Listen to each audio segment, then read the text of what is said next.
Hi, എൻ്റെ video ആദ്യമായിട്ടാണ് കാണുന്നവർ ഒന്ന് സബ്സ്ക്രൈബ് ചെയ്യണേ. കണ്ടോ, ഞാനിപ്പോൾ ഒരു വിഷയം പറയാനാണ് ഇങ്ങോട്ട് വന്നതേ. ഒരു വീഡിയോ ഇത് കണ്ടോ, ഈ ഒരു മാവ് കണ്ടോ, ഇതൊരു മാവാണ്. എൻ്റെ വീടിൻ്റെ മുറ്റത്ത് നിൽക്കുന്ന ഒരു മാവ് കണ്ടോ. ഈ മാവിനൊരു പ്രത്യേകതയുണ്ട്, അത് ഞാൻ പറയാം. ഈ മാവ് എൻ്റെ വീടിൻ്റെ തൊട്ട് മുറ്റത്താണ്. ഇത്ര ഡിസ്റ്റൻസേ ഉള്ളൂ കണ്ടോ, ഇത്ര അകലമേ ഉള്ളൂ. അടുക്കള ഭാഗത്തുനിന്ന് ഇത്ര ദൂരമേ ഉള്ളൂ.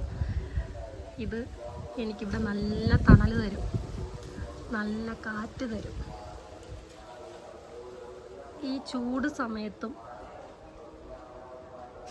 ഈ മാവ് എനിക്ക് നല്ല തണലാണ് തരുന്നത്. ചുവട്ടിലോട്ട് വന്ന് നിൽക്കുമ്പോൾ എന്ത് തണുപ്പാണ് ഫീൽ ചെയ്യണേന്നറിയാമോ. നട്ടുച്ച സമയമാണ് ഇത് കണ്ടോ.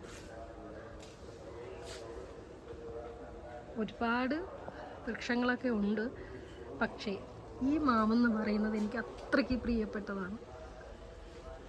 എൻ്റെ ജീവന കണ്ടോ. ഏതാണ്ട് ഒരു 15 വർഷത്തെ പഴക്കമേ ഉള്ളൂ ആ ചാട്ടയ്ക്ക്. ഇപ്പം മാങ്ങ പിടിക്കുന്ന സീസണാണ്. മാങ്ങയൊക്കെ ഉണ്ട് കേട്ടോ, ഉണ്ടോ, മാങ്ങ പിടിച്ച് നിൽപ്പുണ്ട്. പക്ഷെ എനിക്ക് മാങ്ങ ഇങ്ങനെ കണ്ടുകൊണ്ട് നിൽക്കാനാണ് ഇഷ്ടം.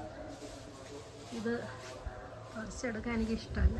എനിക്കിതിങ്ങനെ നിൽക്കണ കാണണം മാവിൽ തന്നെ. ഇത് കുറേയൊക്കെ പരുവാകുമ്പോൾ അണ്ണാനൊക്കെ കൊത്തിക്കൊണ്ട് പോകും. പോയിട്ട് എൻ്റെ ബാലൻസ് ഉണ്ടെങ്കിൽ മാത്രം ഞാൻ എടുക്കും. മാങ്ങയുണ്ട്. എൻ്റെ സുന്ദരിക്കുട്ടിയാണ് ഇവള് കണ്ടോ. എനിക്ക് നല്ല കാറ്റും തണലും ഒക്കെ തരുന്നതും എനിക്കൊരു തണുപ്പ് ഫീൽ ചെയ്യുന്നതൊക്കെ ഈ മാവിൻ്റെ ചുവട്ടിലിരിക്കുമ്പോഴാണ്. ഭയങ്കര രസമാണ്. ഞാൻ ഇവിടെ ഇരുന്ന് എന്തെങ്കിലുമൊക്കെ ജോലി മിക്കവാറും ചെയ്യുന്നത് ഈ മാവിൻ്റെ ചുവട്ടിലിരുന്ന്.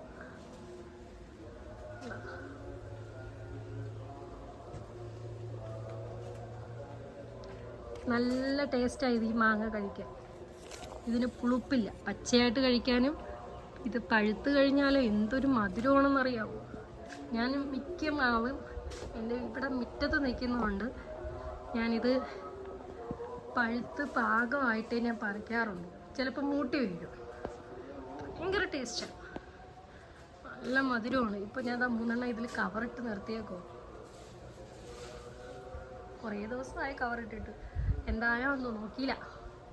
ഇത് എൻ്റെ ഉമ്മ പറഞ്ഞതാണ്, ഒരു കെണി ഒരുക്കിയിട. ഉമ്മ തന്നെ കെട്ടി തന്നതാണ് കണ്ടോ. മാവ് പൂക്കും, പൂവ് വരുന്ന സമയത്ത് ഇതുപോലെ ഒരു സംഭവം കെട്ടിയ ചിരട്ടയും അതിനകത്ത് എന്തൊക്കെ ഇടുമായിരുന്നു. അയ്യോ അതില്ല എന്നുവെച്ചാൽ ഈ പാളയും തോടൻ പഴവും തുളസി ഇലയും കൂടെ ഇട്ട് കഴിഞ്ഞാൽ ഒരു പൂവും വേസ്റ്റായി പോകത്തില്ല, പുഴിഞ്ഞു പോകത്തില്ല. എല്ലാ പൂവും കായ്ക്കുമെന്നാണ് പറയുന്നത്. പുഴു വരത്തില്ല എന്ന് പറയും മാവിലൊക്കെ, മാങ്ങയിൽ ഉണ്ടോ. പിന്നെ എൻ്റെ ഈ മാവെന്ന് പറയുന്നത്, ഇതിൻ്റെ പ്രത്യേകതയെന്ന് പറയുന്നത് ലാസ്റ്റ് ഞാൻ പറയാമെന്ന് പറഞ്ഞില്ലേ, ഇത് എൻ്റെ കൈ കൊണ്ട് ഞാൻ തനിയെ കുഴിയെടുത്ത് കുഴിച്ച് നട്ട ഒരു മാവാണ്. 15 വർഷം, അതായത് ഞാൻ എൻ്റെ വീട് ഇവിടെ വെച്ച് താമസമാവണ സമയത്ത് ഞാൻ ഈ ഒരു മാവിൻ്റെ കൊച്ചൊരു തൈ ഉണ്ടായിരുന്നു. അത് ഞാൻ എടുത്തു, ഈ മുറ്റത്തൊരു കുഴി കുഴിച്ച് ഞാൻ തന്നെ നട്ടതാണ്. അതിൽ നിന്നൊരു മാങ്ങ പറിച്ച് തിന്നാൻ പറ്റണമെന്ന് പറയുന്നത് ഒരു വലിയ ഭാഗ്യമല്ലേ. ഭയങ്കര സന്തോഷമാണ് എനിക്കിത്. എൻ്റെ പൊന്നു മോളാണിത് കണ്ടോ. എനിക്കിങ്ങനെയൊക്കെ മാവിനോടൊക്കെ കാര്യം പറയുന്നതൊക്കെ ഇഷ്ടമാണ്. ഇതാണ് ഞാൻ ലാസ്റ്റ് പറയാമെന്നുള്ളത്. ഇത് ഞാൻ നട്ട് വളർത്തിയ, എൻ്റെ കുഞ്ഞിനെ പോലെ നോക്കി വളർത്തിയ ഒരു മാവ. എല്ലാവരും ഒന്ന് സപ്പോർട്ട് ചെയ്യണേ എൻ്റെ യൂട്യൂബ് ചാനലിൽ.